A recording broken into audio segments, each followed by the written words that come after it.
அன்புமிகு பேரவை தலைவர் அவர்களே, இந்த கேள்வி இந்த அவைக்கு வருவதற்கு முன்னாலேயே நம்முடைய மாண்புமிகு தமிழக முதலமைச்சர் அவர்கள் நிதிநிலை அறிக்கையில் திருத்துறைப்பூண்டியில் பல்லாயிரக்கணக்கான இளைஞர்கள் பயன்பெறுகிற தொழிற்பேட்டையை அறிவித்திருக்கிறார்கள்.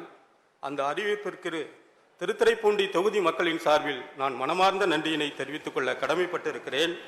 அதேபோல திருத்துறைப்பூண்டி காவிரி டெல்டாவினுடைய வடிநில பகுதி, அந்த பகுதி முழுவதுமாக முற்றிலுமாக விவசாய தொழில் சார்ந்திருக்கிற பகுதி.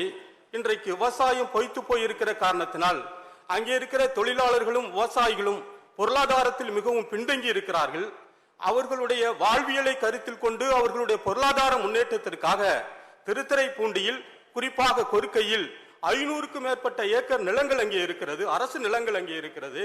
எனவே அவர்களுடைய பொருளாதார மேம்பாட்டிற்கு அந்த பகுதியில் இருக்கிற பெண்களும் இளைஞர்களும் பயன்படுகிற வகையில் ஒரு தொழிற்பேட்டையை, அதுவும் விவசாய வேளாண் உற்பத்தி பொருட்களின் மூலமாக கொண்டு ஒரு மாசு இல்லாத நவீன தொழிற்கூடத்தை திருத்துறைப்பூண்டி கொற்கையில் அமைத்து தரப்பட வேண்டும் என்று நான் பணிவோடு கேட்டு விடைபெறுகிறேன்.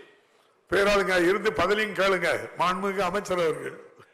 மாண்புமிகு பேரவைத் தலைவர் அவர்களே, நான் ஒரு டெல்டாக்காரன் என்று மிகுந்த பெருமையுடன் இதே அவையில் கூறியிருக்கும் மாண்புமிகு திராவிட நாயகன் நமது முதலமைச்சர் அவர்கள் பாதுகாக்கப்பட்ட வேளாண் மண்டலமாக அறிவிக்கப்பட்டுள்ள நமது டெல்டா பகுதியில் ஒரு வேளாண் வழித்தடமாக, வேளாண் தொழில் வழித்தடமாக அந்த பகுதியை அறிவித்து ஏறத்தாழ 1000 கோடி ரூபாயை அதற்காகவே அறிவித்து அமர்ந்திருக்கும் ஒரு மகத்தான முதலமைச்சராக நமது மாண்புமிகு முதலமைச்சர் அவர்கள் இங்கே வீட்டிருக்கிறார். விவசாய பெருங்குடி மக்களின் ஒரே காவலராக இன்று மாண்புமிகு முதலமைச்சர் அவர்கள் திகழ்ந்து கொண்டிருக்கிறார். எனவே நிச்சயமாக நமது உறுப்பினர் அவர்கள் கேட்ட அந்த கேள்வியை போலவே அங்கே இருக்கும் படித்த இளைஞர்களுக்கும் தாய்மார்களுக்கும் புதிய வேலைவாய்ப்புகளை உருவாக்க நிச்சயமாக இந்த அரசாங்கம் முனைப்புடன் செயல்படும். கொற்கையில் கால்நடை பள்ளியில் ஏறத்தாழ ஒரு 400 ஏக்கர் தான் இருக்குங்க. அங்க இடம் அவ்வளவா இல்லை.